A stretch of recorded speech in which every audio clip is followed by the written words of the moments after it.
Sejam bem-vindos aqui no nosso canal, no canal do Soma, onde hoje nós vamos tratar de um assunto muito importante: experimentos fatoriais. Estamos muitas vezes acostumados, nos nossos experimentos, a analisarmos um único fator, cujos tratamentos que temos, e no final de realizarmos os nossos cálculos através da análise de variância, aplicamos um teste de média caso o nosso F seja significativo. Hoje a proposta é bem diferente. Ela é justamente trabalharmos com dois ou mais fatores. Então aqui eu trago uma introdução para que a gente possa se apropriar de alguns conceitos, da importância desse tipo de experimento e um exemplo prático de forma bem clara. Então, mais uma vez, sejam bem-vindos e espero que esse material possa contribuir de forma significativa para você aí, aluno, que está realizando a sua disciplina, que quer aumentar o seu conhecimento, ok? Então, vamos lá? Boa sorte e iniciamos. Bom, gente, os experimentos fatoriais, eles permitem a combinação de dois ou mais fatores. Por exemplo, muitas vezes nós vamos no campo e queremos lá, eu quero descobrir qual o melhor cultivar. Aqui na região, por exemplo, trabalhamos muito com soja. Qual é o melhor cultivar de soja para uma determinada região? Então, os cultivares de soja é um fator. Ao mesmo tempo que eu queira também identificar a melhor dose de um determinado adubo, como por exemplo um potássio, então, nós temos agora dois fatores. Nós podemos agora identificar qual é a melhor cultivar e qual é a melhor dose de potássio para a cultivar. Então, os experimentos fatoriais têm essa grande vantagem, porque ele vai justamente permitir que você possa avaliar os fatores de forma individuais e também vai permitir que você possa estudar a influência de um fator para com o outro. E isso é muito importante. Um ponto importante que não podemos esquecer está relacionado com o número de tratamentos. Como trata-se de combinações de fatores, aqui eu trago um exemplo de dois fatores. Queremos estudar no fator 1 cultivares de uma determinada cultura, por exemplo, da soja, representado por C1, C2 e C3. E, ao mesmo tempo, gente, nós queremos também estudar as doses de potássio, duas doses, dose 1 e dose 2. É importante que aqui você faça a combinação para encontrar o número de tratamentos. Como faço isso? Muito simples, gente, é só multiplicar. Se nós temos 3 cultivares e nós temos duas doses, multiplica. 3 vezes 2, 6. Então, nós temos total 6 tratamentos. E esses tratamentos são organizados justamente pela combinação desses fatores, ou seja, C1, C1D1, C1D2, C2D1, C2D2, C3D1 e C3D2. Fácil, tranquilo. Vale salientar também que fatorial não é um delineamento, né?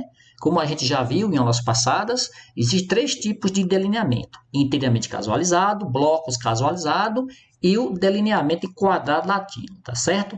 Os experimentos fatoriais são apenas esquemas dentro dos delineamentos, tá ok? Isso é importante para cada um de nós. Bom, aí você pode perguntar, como realizar os cálculos fatoriais? Eu trago aqui, gente, algumas etapas que você pode seguir. Isso é importante porque vai nos auxiliar, vai nos ajudar a melhor realização dos cálculos. Então, toda vez que você for realizar os cálculos fatoriais, primeira coisa é realizar a nova, né? É aquela análise de variância, onde precisamos calcular o nosso F, o teste F, pois através desse teste F, você vai identificar o grau de significância dos seus tratamentos. Se os tratamentos forem significativos, aí você parte para a etapa 2, onde você vai realizar o desdobramento dos graus de liberdade dos teus tratamentos, que isso é importante para que você possa estudar de forma individual o comportamento dos tratamentos, né, dos diferentes fatores e, ao mesmo tempo, a combinação desses fatores. Na terceira e na quarta etapa, vale ressaltar aqui a importância da construção de um quadro auxiliar para que você possa realizar os cálculos de uma nova a nova, de uma análise de variância agora, onde você já tem os tratamentos desdobrados. Na etapa 5, uma vez encontrado o grau de significância dos seus tratamentos pertencentes àqueles fatores, você pode adotar um teste de média, como por exemplo o teste do Duckey, muito importante para a interpretação e os resultados da nossa pesquisa. No final, dependendo do nível de significância da tua interação, tu pode estudar se há interação entre um fator e outro. Então, isso é muito importante seguirmos essa etapa. Aqui eu trago para melhor compreensão, gente, um exemplo como fonte do Banzato e Cronca 2006. É um exemplo bem claro, bem simples, acredito que muitos de vocês já conhecem, onde ele trata justamente de um experimento trabalhado num delineamento em blocos casualizado em esquema fatorial 3x3, ou seja, ele está estudando aí 3 peneiras comerciais. Quais são as peneiras? Peneira 18, peneira 20, peneira 22. Ao mesmo tempo associado a 3 densidades de plantio, D1, 10 plantas por metro linear, D2, 15 plantas por metro linear, e D3, 20 plantas por metro linear. No quadro abaixo, nós encontramos justamente as variáveis realizadas de caso particular aqui para a produção média do amendoim dada em gramas. Então aqui nós temos associação, se nós temos 3 peneiras, temos 3 densidade, 3 vezes 3, 9. Temos 9 tratamentos que resultam justamente da combinação desses fatores e os seus dados da variável produção média de amendoim.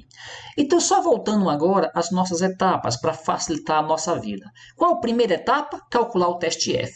Faço o cálculo da realização do nosso teste F e descobri aqui que para tratamento o teste F calculado foi 22,70.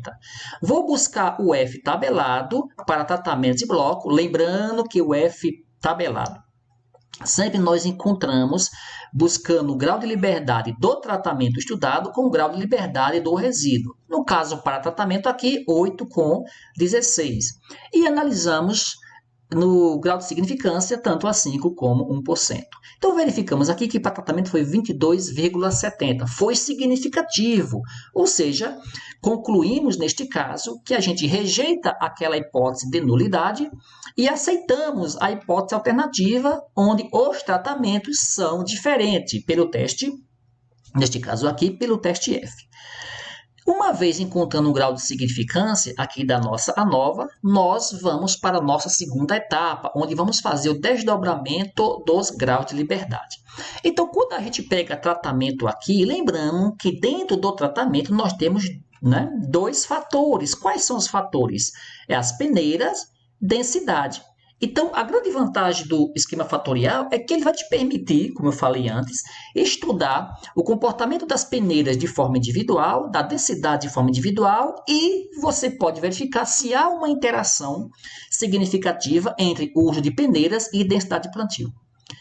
Vale lembrar também, gente, se nós temos, por exemplo, para fazermos o desdobramento dos graus de liberdade dos nossos tratamentos, se nós temos 3 peneiras, grau de liberdade 2, densidade 3, grau de liberdade 2, e a interação 2 vezes 2, 4.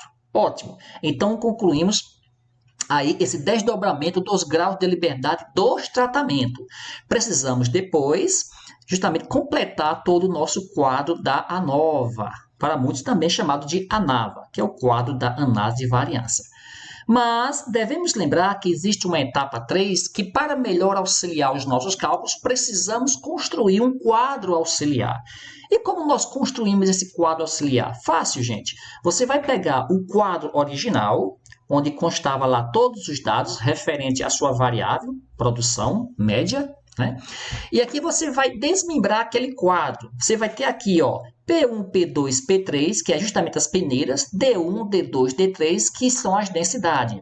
De onde vem esse 36,40? Você pega o quadro original e você vê que vem justamente do valor total que se referia a P1, D1, que está aqui, P1, D1, 36,40.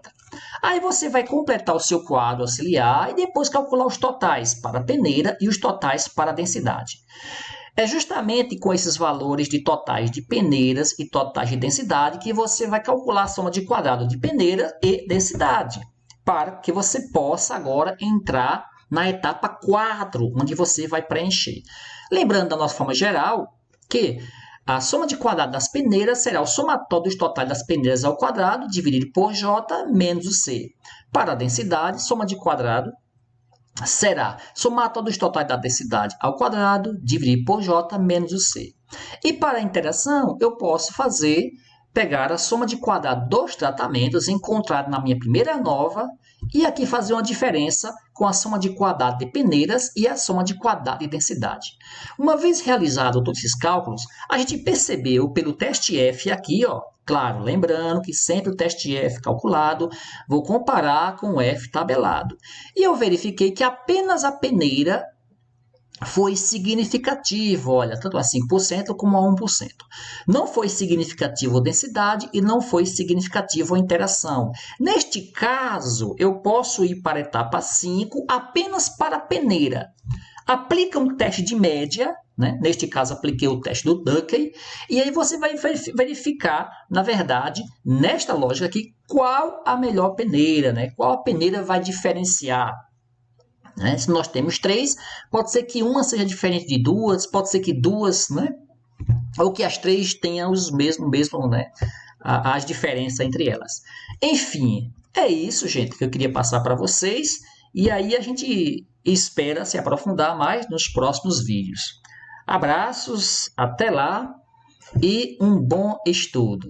Tchau!